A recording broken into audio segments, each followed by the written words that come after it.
Welcome to another edition of the Fans Week podcast, also on medium waves 1575 kilohertz.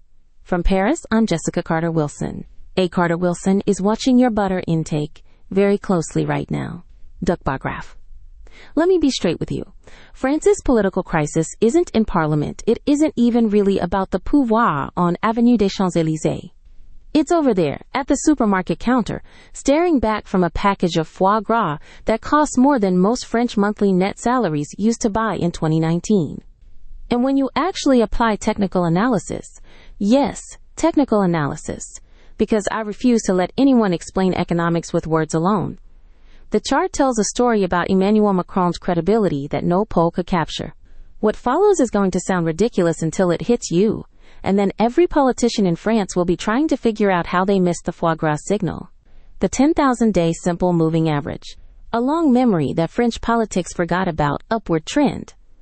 10,000 trading days on a weekly price accumulation of foie gras prices. Roughly 28.5 years of market data spanning back to when Jacques Chirac's government still tried and failed at the European agricultural consensus we now call la PAC. But let that be our starting line. What do you get when you layer a simple moving average over nearly 3 decades of French foie gras pricing? Something remarkable. A trend curve that has been accelerating upward for 1,400 consecutive days, and then suddenly flattens exactly around the moment Macron took office in May 2017. This is not random. This is the market telling people what they cannot admit publicly. Their purchasing power is collapsing under a combination of structural supply shocks. Duck breeding collapse, grain futures spike, policy-induced inflation, the energy crisis that became food inflation became everything inflation, and the president's own refusal to engage with agricultural economics because it doesn't fit on an Instagram slide. The MACD 1226 line has been below its signal for 42 consecutive weeks. That means, mes chéris, that momentum shifted negative in mid-2025 and hasn't recovered even a single candle since then. If you overlay this on the timeline of Macron's approval ratings, I have them, trust me, there is a correlation coefficient of 0.87 between foie gras bearish divergence and political approval degradation from 2023 through today. Not causation, no! But when I said that in my office, everyone told me to stop doing chart analysis on food prices because it doesn't make sense. What they meant was that if people saw this, voting behavior would shift overnight. Upside down face. What France's supermarket actually told you about the president nail care France. Here's what nobody wanted to hear.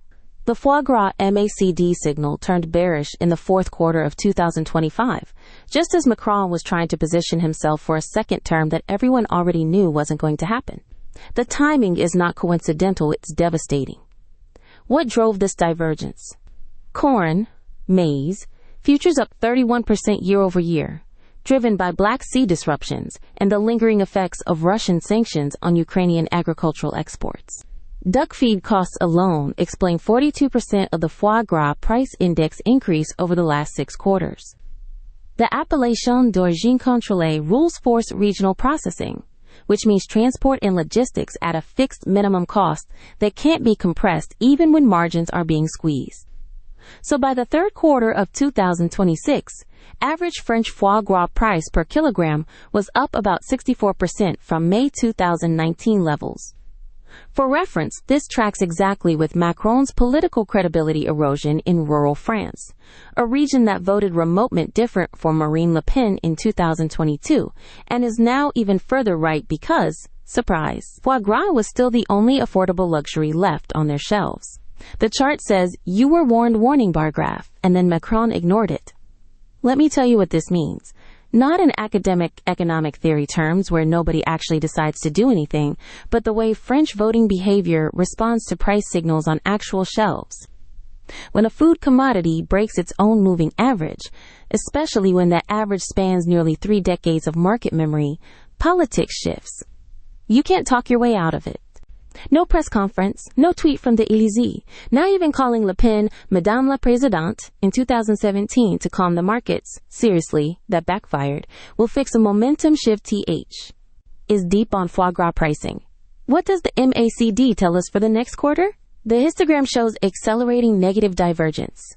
Bearish momentum is intensifying, not stabilizing. We're likely in the second wave of upward pressure. Historically, what happens when supply chain shocks meet price inelastic demand? Expect continued political instability through at least the first quarter of 2027. This tracks exactly with the next regional elections. The takeaway? Macron could give every French citizen a yearly €50 grocery voucher, and it wouldn't matter. The structural foie gras problem, the one visible on any chart worth looking at, says nothing short of agricultural reform addresses the underlying supply constraints that are pushing food prices higher by design. And guess what? No one in Paris has any idea how to do that because, frankly, nobody there actually understands basic commodity markets. Which is why I write this for Fans Week instead, because chart analysis on foie gras reveals things about Macron's political failure that no official report ever will. He's not just out of ideas or unpopular. He's structurally irrelevant when it comes to understanding the economic forces moving through France. And the only people who actually see the signal coming are sitting in their supermarkets staring at a €28 package of liver. And darling, if that is not an inflation crisis disguised as political commentary, I don't know what is. But you know me, I prefer my crises served with duck fat reduction and sauterne sauce. Wine France. Chart note, look for any MACD crossover back above the signal line in the fourth quarter of 2026 as a potential inflection point. It's going to be dramatic whether Macron is around to see it or not. That's all from today. From Paris, I'm Jessica Carter Wilson.